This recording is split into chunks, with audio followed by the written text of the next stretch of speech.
सोचिए, Republic day के दिन आप अपने स्कूल कॉलेज जाने के लिए तैयार हो रहे हैं और अचानक धरती हिलने लगे।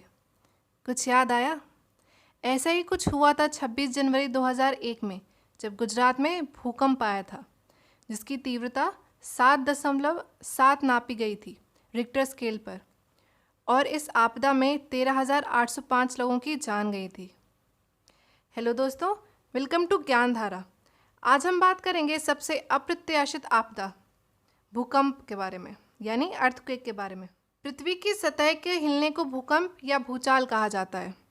भूकंप की तीव्रता सिस्मोग्राफ से नापी जाती है।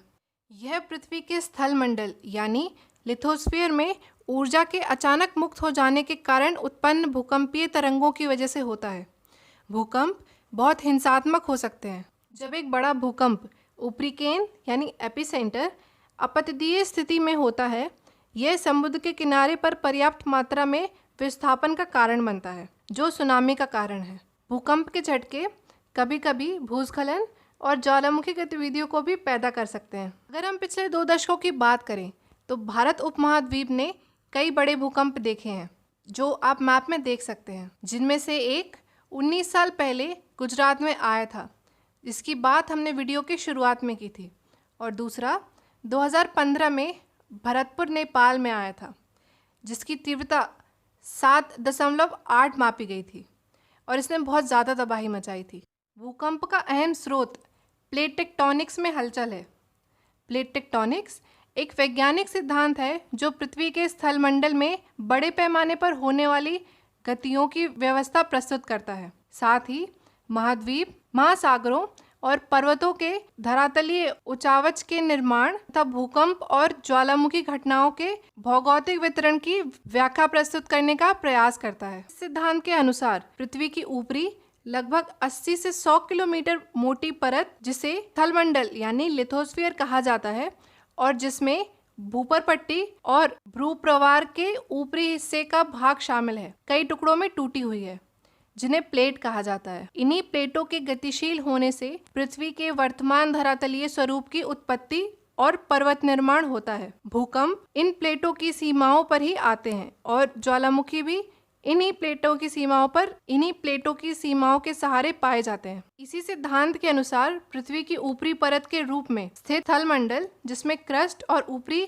मेंटल भी आता है, कई हिस्सों में बटा हुआ है और बड़ी प्लेटों की संख्या 7 मानी जाती है, जो कि है African, Antarctic, Eurasian, north American, south American, Pacific और इंडो ऑस्ट्रेलियन प्लेट। अहम मुद्दा यह है कि इतने खतरनाक भूकंप सिर्फ चुनिंदा जगहों पर ही क्यों आते हैं। इसकी वजह भूकंपीय बेल्ट है। भूकंपीय बेल्ट पृथ्वी की सतह पर संकीर्ण भौगोलिक क्षेत्र है जहां भूकंप की सबसे अधिक गतिविधि होती है। उन किनारों पे जहां प्लेटें, जिसका जिक्र हम वीडियो में पहले भी कर चुके हैं, एक दूसरे के खिलाफ चलती हैं, भूकंपों का स्थान है जो भूकंपीय बेल्ट का उत्पादन करते हैं। आइलैंड आर्क्स, पर्वत श्रृंखला, ज्वालामुखी, गहरे समुद्र के कुंड और महासागरीय लकीरें अक्सर भूकंपीय बेल्ट की विशेषताएं हैं। 2 प्रमुख भूकंपीय बेल्ट में से एक सर्कम पैसिफिक बेल्ट है, जो प्रशांत महासागर को घेरे हुए है, और दूसरी एल्पाइन बेल्ट है, जो एजोरेस से भूमध्य और मध्य पूर्व से होते हुए हिमालय और इंडोनेशिया तक जाती है। यहाँ ये सर्कम पैसिफिक बेल्ट से मिलती है। जैसा कि आप इस मैप में देख सकते हैं, जहाँ जहाँ घने बिंदु दिख रहे हैं, वो जगहें भूकंपीय बेल्ट है।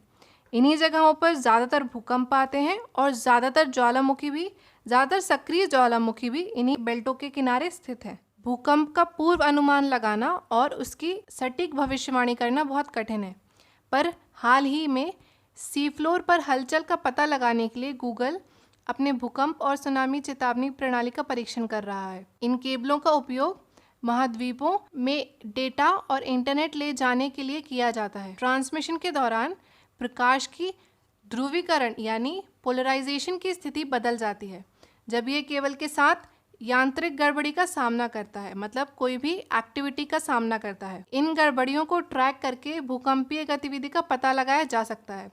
यह तकनीक हजारों किलोमीटर की दूरी पर काम करती है और मौजूदा फाइबर ऑप्टिक सिस्टम में पहले से मौजूद उपकरणों पर निर्भर करती है, जहां डेटा 2 लाख किलोमीटर प्रति सेकंड से अधिक प्रकाश की तरंगों के रूप में यात्रा करता है। अक्टूबर 2019 में गूगल ने भूकंपों की स्टोक्स मापदंडों का वर्णक्रमीय विश्लेषण करना शुरू किया। स्टोक्स पैरामीटर ऑप्टिकल सिग्नल्स को मापते हैं और इनमें गड़बड़ी की पहचान करने में मदद करते हैं। लगभग 2 महीने बाद इसने जमैका से 7.7 तीव्रता के भूकंप का पता लगाया, इसके एक केबल के निकटतम बिंदु से 1500 किलोमीटर दूर। बाद के महीनों में इसने पूर्वी प्रशांत उदय 6.8 तीव्रता वाले भूकंप और वालपरासियो चिली के पास किनारे 4.5 तीव्रता के भूकंप का पता लगाया है।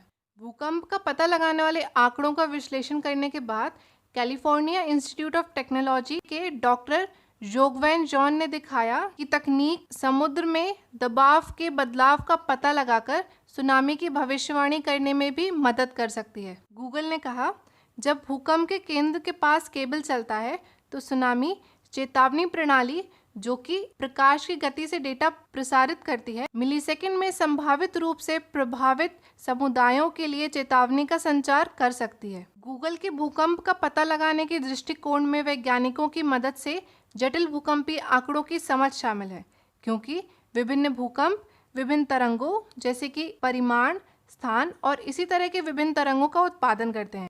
अगर आपको हमारा कंटेंट पसंद आया हो तो इस वीडियो को लाइक करें, शेयर करें और हमारे चैनल को सब्सक्राइब करें।